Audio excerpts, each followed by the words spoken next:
Hello friends, Purnima cakes and cooking क्लासेसमध्ये आपलं स्वागत आहे. आज आपण बघणार आहोत चॉकलेटचे मोदक, तेही अगदी कमी वेळात आणि कमी खर्चात तयार होणारे असे हे चॉकलेटचे मोदक.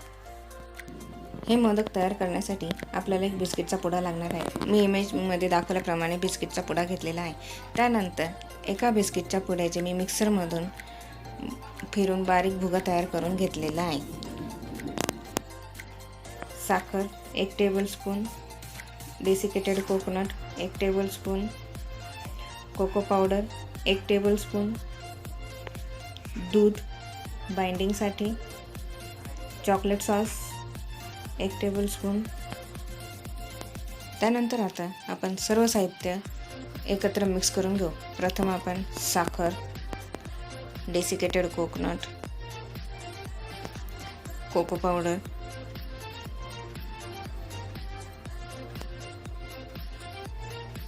चॉकलेट सॉस,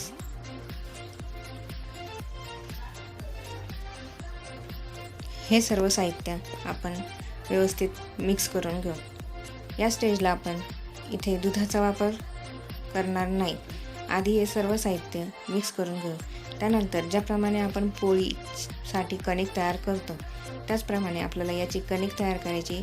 त्यावेळेस आपण दुधाचा वापर करणार आहोत. आत्ता आपण दुधाचा वापर करणार नाही. आता सर्व साहित्य आपण व्यवस्थित मिक्स करून घेऊ. सर्व साहित्य व्यवस्थित मिक्स झाल्यानंतर त्यात आपण हवं असल्यास इसेन्सचा वापरसुद्धा करू शकतो. इथे मी व्हॅनिला इसेन्सचा वापर करणार आहेत. तुम्हाला शक्य असेल तर तुम्ही चॉकलेट इसेन्सचा वापर केला तरीसुद्धा चालेल. इथे मी व्हॅनिला इसेन्सचा वापर करत आहे. व्हॅनिला इसेन्स मी 1/4 टीस्पून घेतलेला आहे.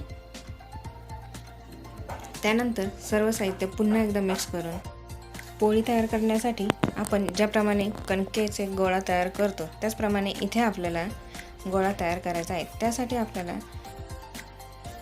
दुधाची जेवढी गरज असणार त्याचप्रमाणे आपण थोडं दुधाचा वापर करणार आहोत.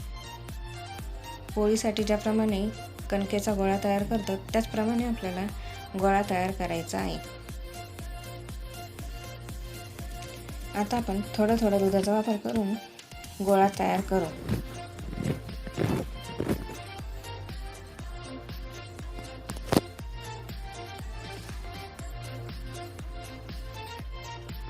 याप्रमाणे कणकेचा गोळा तयार करतो त्याप्रमाणे गोळा तयार झाल्यानंतर आपण तयार मिश्रणाचे छोटे गोळे तयार करून ते मोदकाच्या साच्यात भरून मोदक तयार करून घेऊ.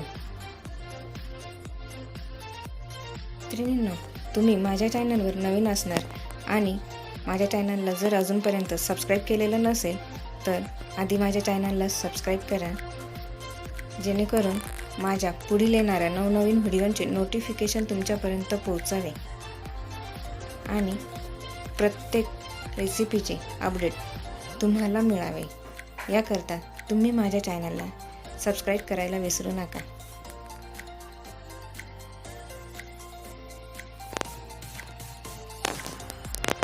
ही रेसिपी एकदा तुम्ही नक्कीच घरी ट्राय करून बघा आणि